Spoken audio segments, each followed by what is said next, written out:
Russian വ്യോമതാവളങ്ങൾക്ക് നേരെ Ukraine നടത്തിയ drone ആക്രമണത്തിന് മറുപടി നൽകുമെന്ന് റഷ്യൻ പ്രസിഡന്റ് വ്ളാഡിമിർ പുടിൻ പറഞ്ഞതായി അമേരിക്കൻ പ്രസിഡന്റ് ഡൊണാൾഡ് ട്രംപ്. പുടിനുമായി നടത്തിയ 1 മണിക്കൂർ നീണ്ട സംഭാഷണത്തിന് ശേഷമാണ് ട്രംപിന്റെ സമൂഹമാധ്യമ പോസ്റ്റ്. അങ്ങനെ പറഞ്ഞാണ്, പ്രത്യേകിച്ച് തെരഞ്ഞെടുപ്പിൽ ഡൊണാൾഡ് ട്രംപ് പറഞ്ഞ ഒരു വാഗ്ദാനമാണ്. അധികാരം ഏൽക്കുന്നതിന് മുമ്പ് തന്നെ ഒരുപക്ഷെ ചർച്ചയിൽ കൂടെ ഇതിനൊരു സമാധാനം ഉണ്ടാക്കാൻ പറ്റുമെന്നാണ്. അതുകൊണ്ട് തന്നെ ഇന്നത്തെ ഈ ഫോൺ കോൾ ഡൊണാൾഡ് ട്രംപിന് വളരെ നിരാശ നൽകുന്നതൊക്കെയാണ്. ഇന്ന് റഷ്യൻ പ്രസിഡന്റുമായി ഈ നടന്ന ഫോൺ കോൾ വളരെ നീണ്ടതായിരുന്നു.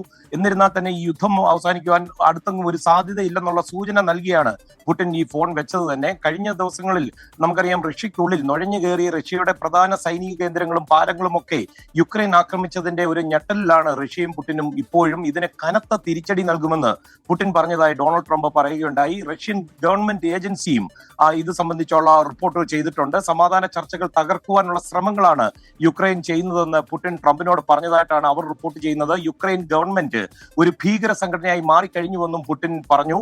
75 മിനിറ്റ് നീണ്ട ഫോൺ സംഭാഷണത്തിൽ ഇറാന്റെ ആണവ പദ്ധതിയെ പറ്റിയും ഇരു നേതാക്കളും ദീർഘമായി സംസാരിച്ചു. ഇറാന്റെ പക്കൽ ആണവായുധം ഉണ്ടാകാൻ പാടില്ല എന്ന അമേരിക്കൻ നിലപാട് പുടിനെ അറിയിച്ചെന്നും തത്വത്തിൽ പുടിനും ഇതിനോട് യോജിപ്പാണെന്നാണ് താൻ മനസ്സിലാക്കുന്നതെന്നാണ് ട്രംപ് ഇത് സംബന്ധിച്ച് പറഞ്ഞിരിക്കുന്നത്.